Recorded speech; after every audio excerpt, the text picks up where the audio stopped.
एक लाडकी बहीण योजना बंद केली तर आणखी 10 योजना चालू करता येतील असं वक्तव्य शिवसेनेचे नेते रामदास कदम यांनी केलंय।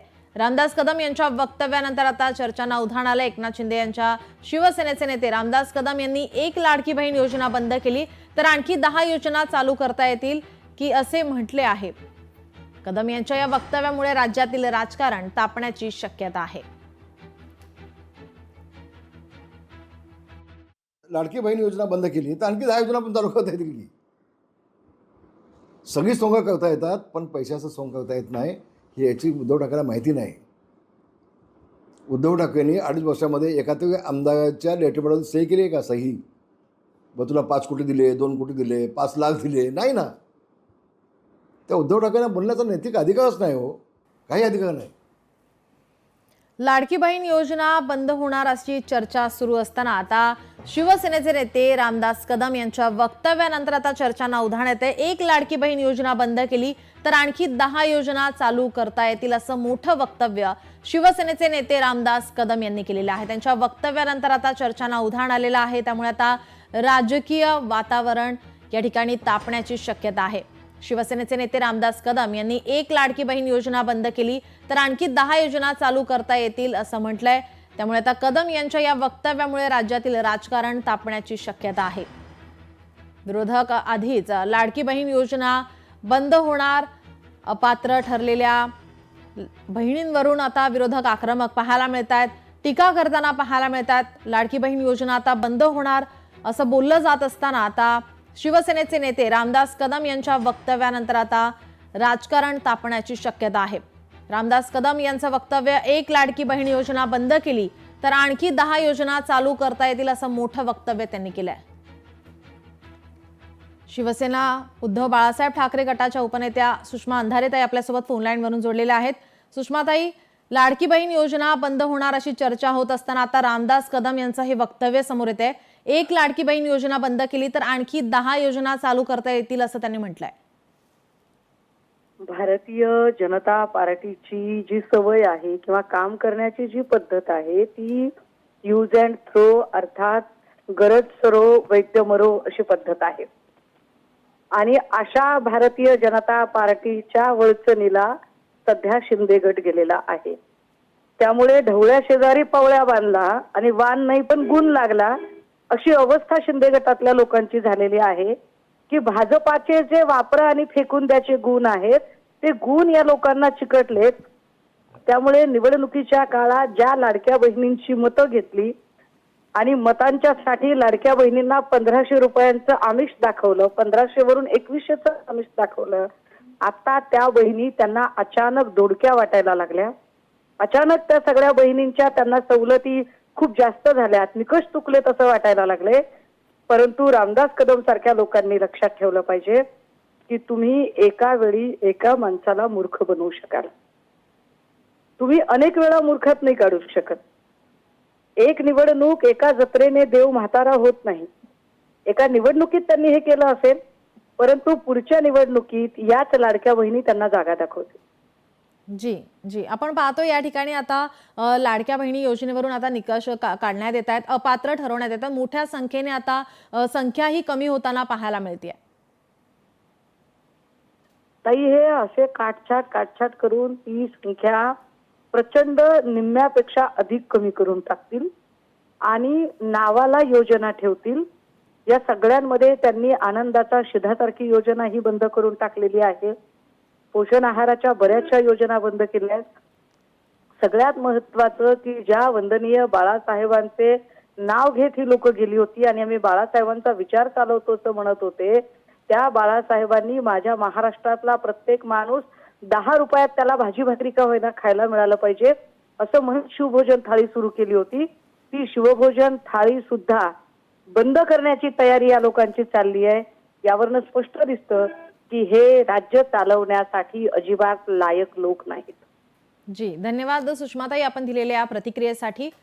शिवसेनेचे नेते रामदास कदम यांच्या वक्तव्यानंतर आता तीव्र संताप विरोधकांकडून आता व्यक्त केला जातोय, आक्रमक झालेले आहेत। एक लाडकी बहीण योजना बंद केली तर आणखी 10 योजना चालू करता येतील असं मोठं वक्तव्य शिवसेनेचे नेते रामदास कदम यांनी केलेलं आहे। एकनाथ शिंदे यांच्या शिवसेनेचे नेते रामदास कदम यांचं वक्तव्य आणि या वक्तव्यानंतर आता राज्यातील राजकारण तापण्याची शक्यता आहे.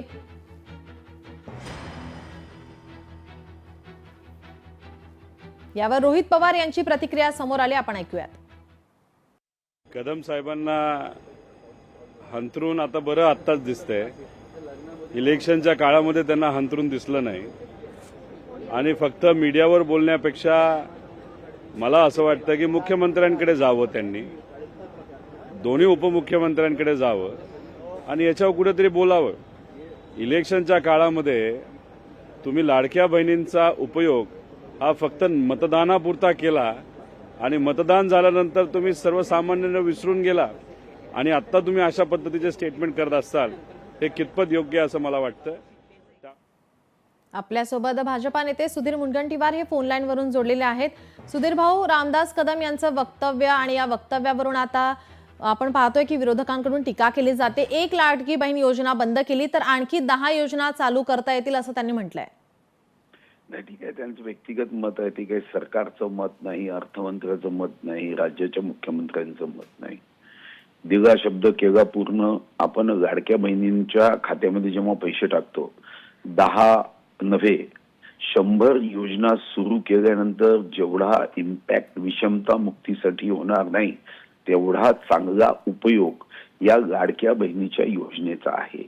आणि म्हणून लाडक्या बहिणीच्या योजनेच्या संदर्भामध्ये जर त्याचा समाज मनावर विषमता मुक्तीसाठी जर अनुकूल परिणाम लक्षात घेतला तर 10 योजना नाही, 20 योजनाही तुम्ही सुरू केल्या तरी त्याचा फारसा उपयोग होणार नाही.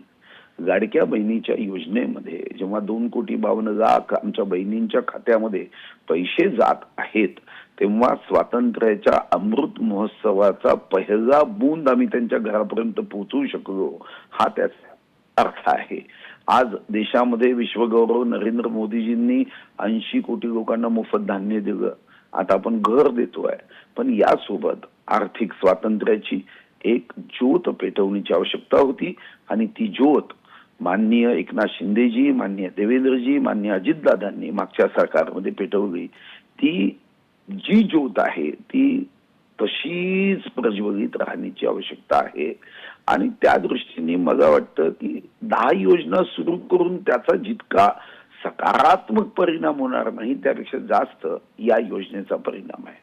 जी सुधीर भाऊ, मला आणखीन एक विचारायचं होतं की ज्या बहिणी अपात्र ठरवलेल्या आहेत त्यांना सुद्धा आता पुन्हा एकदा पात्र ठरवून किंवा त्यांना सुद्धा याचा लाभ मिळावा अशी विरोधकांकडून वारंवार मागणी केली जाते. नाही, विरोधकांना काय वाटतं की काहीतरी करून अडचणी निर्माण कराव्या. खरं तर जेव्हा योजना सुरू झाली तेव्हाच निकष निश्चित केले. 2.5 लाख रुपयापर्यंतचं उत्पन्न, त्यांच्या घरी 4 चाकी गाडी नसावी, त्यांच्याकडे इन्कम टॅक्स पेअर नसावा. फक्त एकच गोष्ट घडली की तेव्हा अर्ज आलेत ती छाननी करण्यासाठी जो नैसर्गिक काही महिन्याचा कालावधी लागतो, तो कालावधी आपल्याकडे नव्हता आणि योजना तर ताबडतोब सुरू करायची होती. आता ज्यांनी अर्ज चुकीचे भरलेत, खोटी माहिती दिली, त्यांना विरोधकांचं काय म्हणणं आहे की ज्यांनी 4 चाकी गाडी आहे, इन्कम टॅक्स पेअर आहे, श्रीमंताच्या घरचा अर्ज आहे, तोही मान्य करायचा का? विरोधकांना सुद्धा राज्याची चिंता आहे की नाही, जनतेची चिंता आहे की नाही. आता विरोधकांना असं वाटतं की यांना आर्थिक अडचणीत आणण्यासाठी आपण अशी मागावी. म्हणजे उद्या एखाद्या आमदाराच्या पत्नीने अर्ज केला असला तरी आमदाराच्या पत्नीलाही 1500 रुपये द्या, हे विरोधकांची मागणी अजब गजब आहे. आणि म्हणजे मला कधी कधी असं वाटतं की अजब मागणी आणि गजब विरोधक अशा पद्धतीची ही मागणी आहे. तुम्ही असं म्हणू शकता की यातून जे पैसे वाचतील ते पुन्हा गरिबांसाठी खर्च करा, तर ती मागणी मला वाटतं की योग्य राहील. धन्यवाद सुधीर भाऊ आपण दिलेल्या प्रतिक्रियेसाठी.